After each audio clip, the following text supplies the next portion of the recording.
નમસ્તે વિદ્યાર્થી મિત્રો, આજના આ ખાસ શૈક્ષણિક ક્લાસમાં તમારું ખૂબ ખૂબ સ્વાગત છે. જો તમને માત્ર 1 થી 9 સુધીના ઘડિયા જ આવડતા હોય તો પણ કોઈ ચિંતા નથી, કારણ કે આજે આપણે વૈદિક ગણિતની એક એવી જાદુઈ અને રોચક પદ્ધતિ શીખવાના છીએ જેનાથી તમે મોટી સંખ્યાઓના ઘડિયા એકદમ સરળતાથી બનાવી શકશો. તો ફટાફટ તમારી નોટબુક અને પેન્સિલ તૈયાર કરી લો, કારણ કે આજે આપણે ગણિતના અસલી જાદુગર બનવાના છીએ. આજના આપણા આ ક્લાસનો એજન્ડા કંઈક આ મુજબ છે: 1. ઘડિયાની રચના અને નિયમો. 2. વધુ ઉદાહરણોની સમજૂતી. 3. ઘડિયા વચ્ચેથી ગણતરી. 4. તમારો મહાવરો. 5. જવાબો અને ઉકેલ. અને અંતે 6. આખા પાઠનું ટૂંકું પુનરાવર્તન. તો ચાલો શરૂઆત કરીએ વિભાગ 1, ઘડિયાની રચના અને નિયમો, પાયાની સમજૂતીથી. આપણે સૌ જાણીએ છીએ કે કોઈપણ ઇમારત ચણવા માટે તેનો પાયો મજબૂત હોવો જોઈએ, બરાબર ને? બસ ગણિતમાં પણ બિલકુલ એવું જ છે. વિદ્યાર્થી મિત્રો, આ ખૂબ જ મહત્વપૂર્ણ છે, તેથી પૂરેપૂરું ધ્યાન અહીં જ આપજો. નિયમ સાવ સરળ છે. જે સંખ્યાનો ઘડિયો બનાવવાનો હોય તેના એકમમાં જે અંક હોય બસ તે જ અંક તમારે ઉમેરતા જ જવાનું છે. એવી જ રીતે દશકમાં જે અંક હોય તે જ અંક દશકમાં ઉમેરતા જવાનું છે. પણ હા, એક નાનકડો ટ્વિસ્ટ છે. જ્યારે સરવાળો 10 કે તેથી વધુ આવે ત્યારે તેની બાજુના દશકના સ્થાનમાં એકાધિકનું ચિહ્ન એટલે કે એક નાનકડું ટપકું મૂકવાનું છે. આનો અર્થ એ કે તે સંખ્યામાંથી 10 બાદ થઈ જશે અને બાકી રહેલી સંખ્યા એકમના સ્થાન પર લખાશે. જ્યાં આ એકાધિક ચિહ્ન આવે ત્યાં આપણે તેનો એકાધિક ગણવાનો છે, એટલે કે એક ઉમેરીને જ આગળ વધવાનું છે. ચાલો આને એક ઉદાહરણથી પ્રેક્ટિકલી સમજીએ. બોર્ડ પર 32નો ઘડિયો જુઓ. 32માં એકમનો અંક 2 છે અને દશકનો અંક 3 છે. તો એકમના સ્થાનમાં આપણે દરેક વખતે 2 ઉમેરતા જઈશું, જેમ કે 2, 4, 6, 8. અને દશકના સ્થાનમાં 3 ઉમેરતા જઈશું, જેમ કે 3, 6, 9, 12. હવે બરાબર જુઓ કે 32 ગુણ્યા 5 પર શું થાય છે. 8માં 2 ઉમેરતા 10 થાય છે, ખરું ને? તો આપણે ત્યાં 0 લખીશું.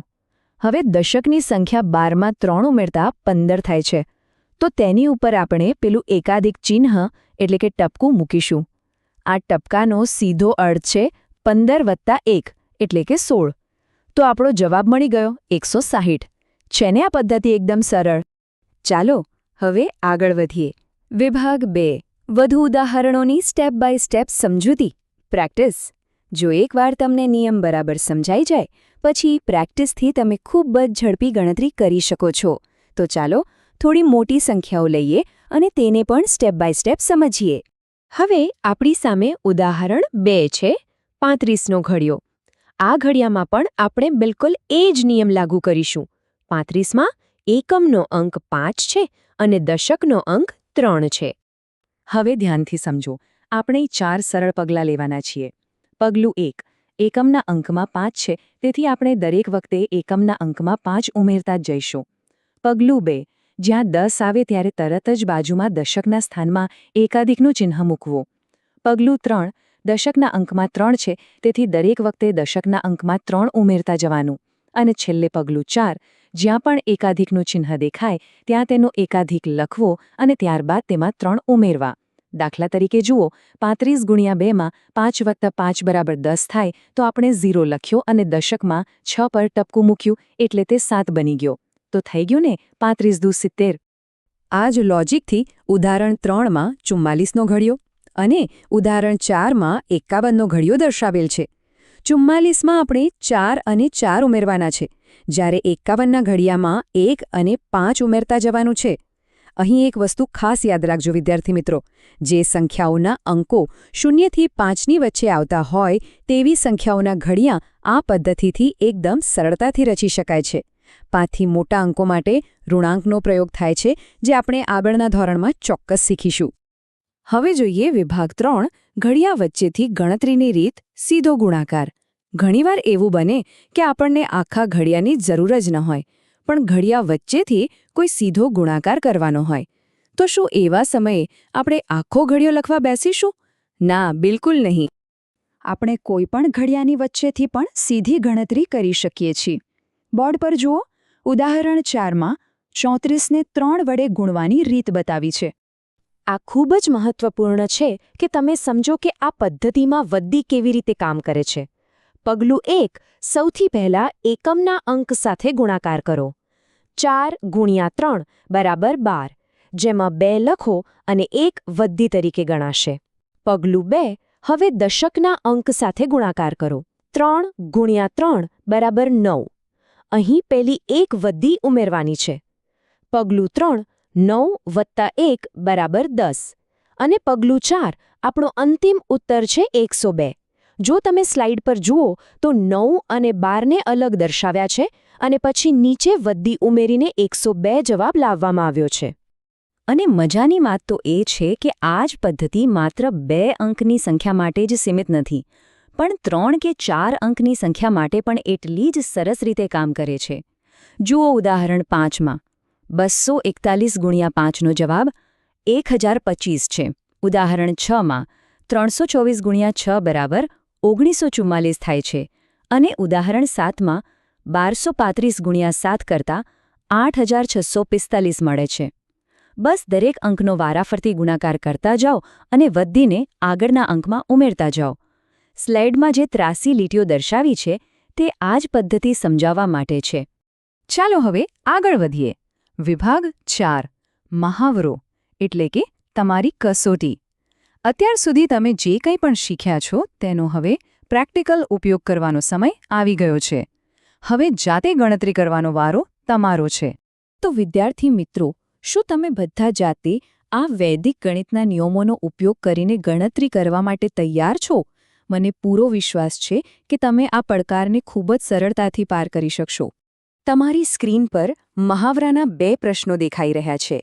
પ્રશ્ન 1માં તમારે 23, 52, 61 અને 33ના ઘડિયાની જાતે રચના કરવાની છે અને પ્રશ્ન 2માં તમારે સીધા ગુણાકારના ઉત્તર આપવાના છે, જેમ કે 65 ગુણ્યા 6, 57 ગુણ્યા 4 વગેરે. હું તમને વિનંતી કરું છું કે આ ક્લાસને અહીં થોડીવાર માટે પોઝ કરો. તમારી નોટબુકમાં આ બધા જ દાખલા શાંતિથી ગણો અને પછી જ આગળ વધો. વિભાગ 5, મહાવરાના જવાબો અને ઉકેલ ચકાસણી. Welcome back.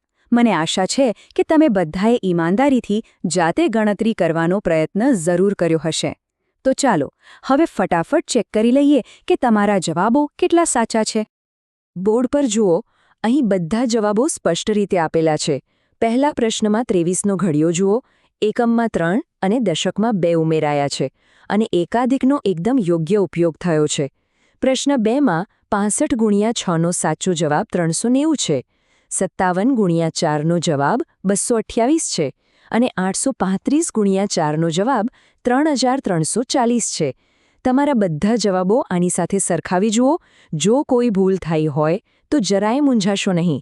ફરીથી નિયમો યાદ કરો અને તેને સુધારો. છેવટે ભૂલોમાંથી જ તો આપણે સાચું ગણિત શીખીએ છીએ. ચાલો હવે પહોંચીએ વિભાગ 6 પર. ટૂંકું પુનરાવર્તન, આજનો પાઠ. તો વિદ્યાર્થી મિત્રો, આજના આપણા આ શૈક્ષણિક ક્લાસના અંત તરફ આપણે આવી ગયા છીએ. આપણે આજે જે કંઈ પણ નવું શીખ્યા છીએ તેનું એક ઝડપી પુનરાવર્તન કરી લઈએ, જેથી બધું પાકું થઈ જાય. યાદ રાખો, આપણો મુખ્ય નિયમ: એકમના સ્થાનમાં એકમનો અંક ઉમેરો અને દશકના સ્થાનમાં દશકનો અંક ઉમેરો. જ્યારે સરવાળો 10 કે તેથી વધુ થાય ત્યારે દશકના સ્થાનમાં એકાધિક એટલે કે પેલું નાનકડું ટપકું મૂકવાનું બિલકુલ ભૂલશો નહીં અને સીધો ગુણાકાર કરતી વખતે વદ્દીને હંમેશા આગળના અંકમાં ઉમેરવાનું ખાસ યાદ રાખજો. હવે જતાં તમારા માટે મારો એક વિચારવા જેવો પ્રશ્ન છે. આ વૈદિક ગણિતની પદ્ધતિથી તમે 100 સુધીના કયા ઘડિયા સૌથી ઝડપથી બનાવી શકશો? થોડું જાતે વિચારીને વધુમાં વધુ ઘડિયા બનાવવાનો પ્રયાસ ચોક્કસ કરજો. જુઓ, ગણિત એ કોઈ અઘરો વિષય નથી, એ તો એક રમત જેવું છે. જેટલી પ્રેક્ટિસ કરશો તેટલી જ તમને મજા આવશે અને તમારી ઝડપ પણ વધશે. તો બસ પ્રેક્ટિસ કરતા રહો અને કંઈક નવું શીખતા રહો. ફરી મળીશું આવા જ એક રસપ્રદ ક્લાસ સાથે. આવજો.